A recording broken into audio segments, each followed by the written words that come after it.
Hi there, flower friends. It's another week of DIY flowers with me, Carrie from Flowers for Dreams.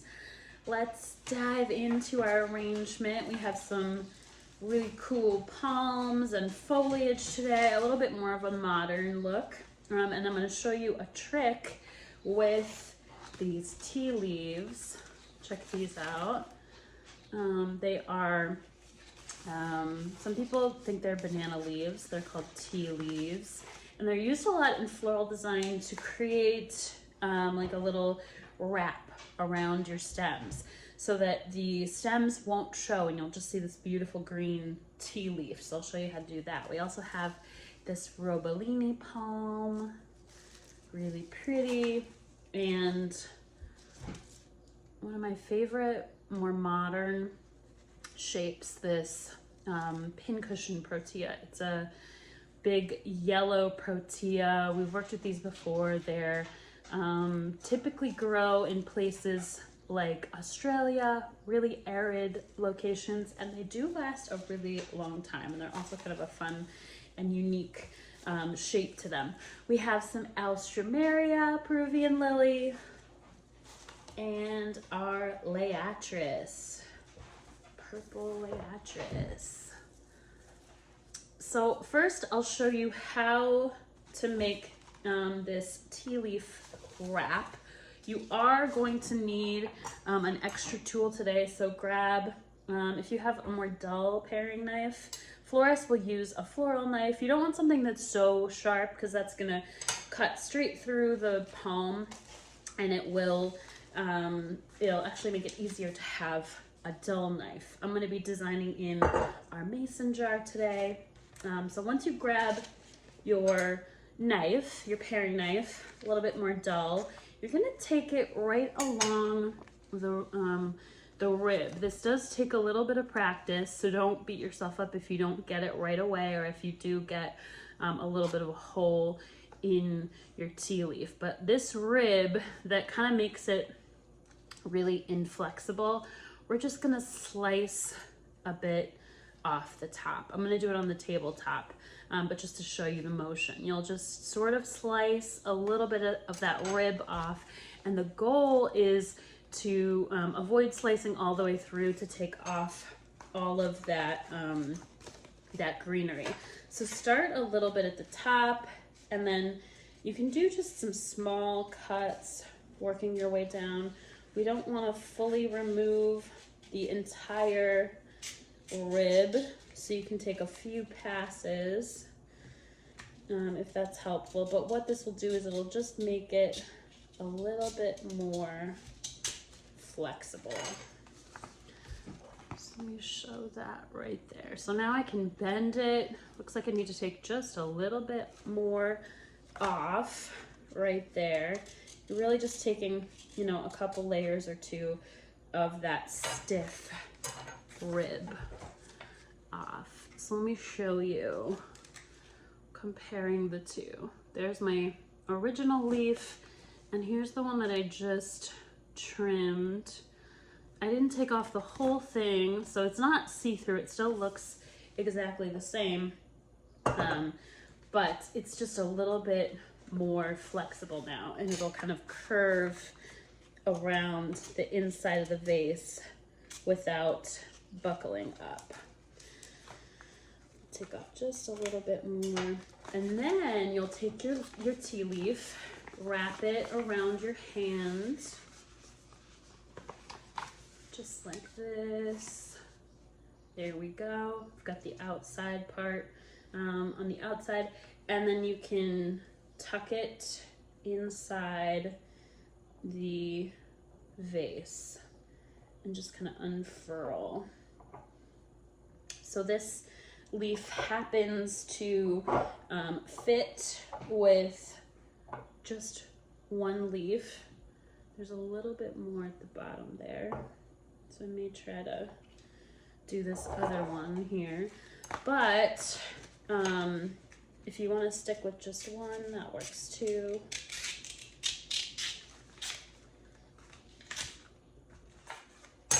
So let me show that technique again. Wrap the leaf around, pull it tight enough that it can fit inside the other leaf. And then you have, let me get a little spilling, this beautiful wrap that just kind of conceals your stems. It looks pretty modern too. It's got this clean look to it. I feel like this tends to be a more modern, just a more simple modern look, but it's nice if you want to, if you're maybe someone that forgets to change the water. Hopefully you're not, but this conceals the water. It also conceals the stem, so it just creates a really clean line. All right, let's start adding our Robellini palm. So I'm going to trim this a little bit. So I want to keep some of the length on this beautiful tip piece. I always love the tip pieces, so I'm going to cut it 2/3 of the way down and then maybe pull off some of the lower pieces. So I've got this nice tip, and then this other piece I'll feather in just a little bit lower so I can seal that blunt cut end. This one's even long enough that I could probably get it into 3 pieces, but I think I'll just stick with 2, pulling off some of those excess leaves. Maybe a little bit of this tip will go in the front, and then my other piece in the back to disguise that little stem piece.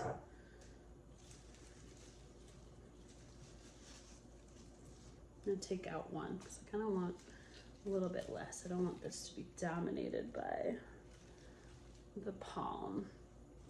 And this will have sort of a tropical feeling to it with these bright punchy colors from our Protea and this really saturated Liatris. Let's add that next.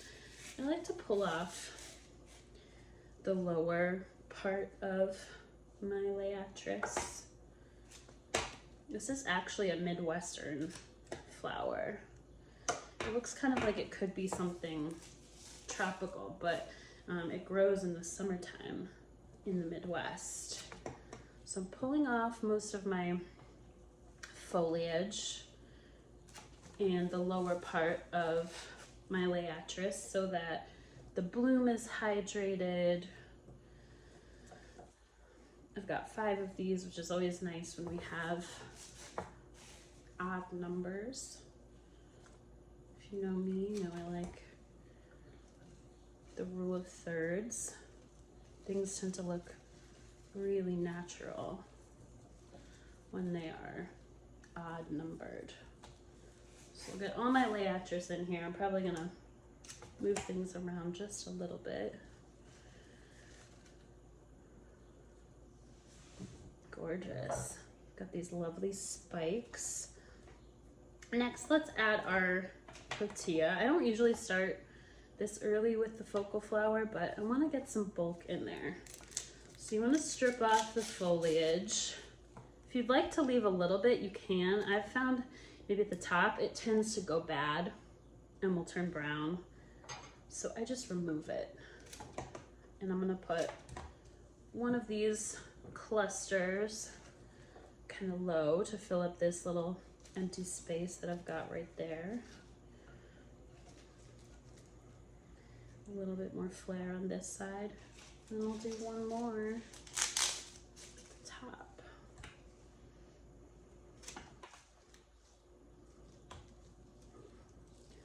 So some fun tropical vibes.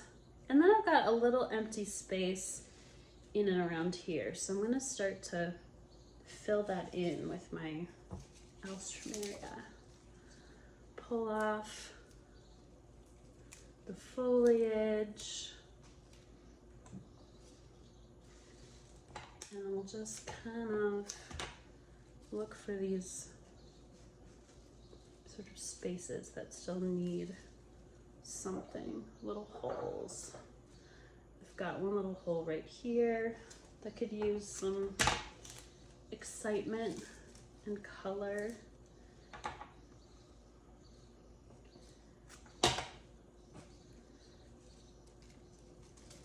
And if yours are closed, you do want to give them some room to open up. Mine are pretty open. I think one more right there. Perfect spot for it. A lot of floral design is just finding right where that perfect spot is for a flower. Gorgeous. There we have it. A fun, more modern, almost tropical, maybe faux tropical, you'd say. These are tropical, or these are more arid.